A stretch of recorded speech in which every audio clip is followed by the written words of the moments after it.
अभी हमारे mock panels में 3 एमिनेंट मेंबर्स हैं, 3 एमिनेंट मेंबर्स हैं, जैसे एनसी सक्सेना सर, तो सक्सेना कमेटी चेयरपर्सन हम इनको अपने समय के rank 1 IAS officer. NC Saxena committee आप लोगों ने सुना होगा, वो हमारे इंटरव्यू पैनलिस्ट हैं।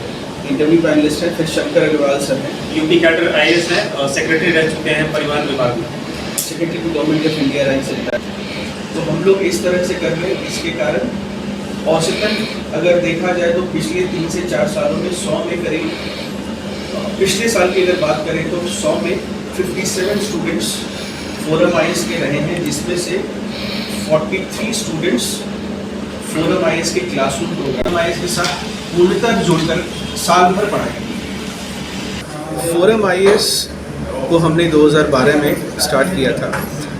बिहार में और पटना में खास कर लाने का ये मकसद है हमारा कि बिहार में भी और ख़ासकर पटना में विभिन्न प्रांतों में जो बच्चे तैयारी कर रहे हैं उनको दिल्ली जाने की ज़रूरत ना पड़े और पटना में ही रहकर वो IAS की तैयारी अच्छे से कर सकें। यहाँ पर हमारा उद्देश्य ये है कि उन्हें वही पाठ्यक्रम, वही करिकुलम, वही फैकल्टी और वही स्टडी मटेरियल मिले जो कि दिल्ली के छात्रों को मिल रहा है। साथ में उन्हें वही प्रतिस्पर्धा मिले जो दिल्ली के बच्चों को मिल रही है, ताकि उस प्रतिस्पर्धा, उस माहौल, उस एटमॉस्फेयर से वो पढ़ना सीखें, compete करना सीखें और IAS में बिहार से खूब अच्छे रिजल्ट्स दें और बिहार का नाम रोशन करें। इसी इच्छा के साथ हम आए हैं। बिहार में कई ऐसे इंस्टीट्यूट की 3 सबसे खास चीज़ें हैं। सबसे पहली चीज़ जो है पर्सनलाइज्ड गाइडेंस और पर्सनलाइज्ड मेंटरशिप, जो हमें बाकी कोचिंग से अलग करती है। इसकी शुरुआत, फोरम IAS की शुरुआत मेंटर गाइडेड प्रोग्राम MGP से ही शुरू हुई थी, जहाँ पर हम पहले मेंटर थे और हमारी टीम ऑफ मेंटर से रैंक 1 आया था। तो हमारे पास वो हिस्टोरिकल बैकग्राउंड भी है कि हमने मेंटर किया है टॉप रैंक 1 को, रैंक 3 को, रैंक 5 को पहले साल।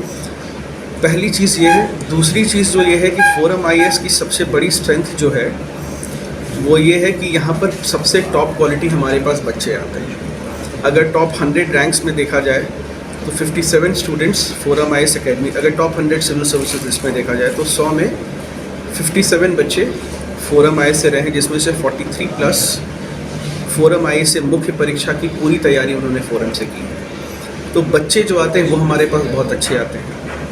और तीसरी खास बात जो ये है कि फोरम का जो करिकुलम है वो बहुत साइंटिफिकली डिज़ाइन है। हम बच्चों को वो पढ़ाते हैं जो एग्ज़ाम में आएगा और बहुत सारी ऐसी चीज़ें नहीं पढ़ाते हैं जो एग्ज़ाम के हिसाब से रिलेवेंट ना हो। तो एकेडमिकली हम कंटेंट को फ़िल्टर करते हैं ताकि एग्ज़ाम के लिए वो कंटेंट रिलेवेंट रहे।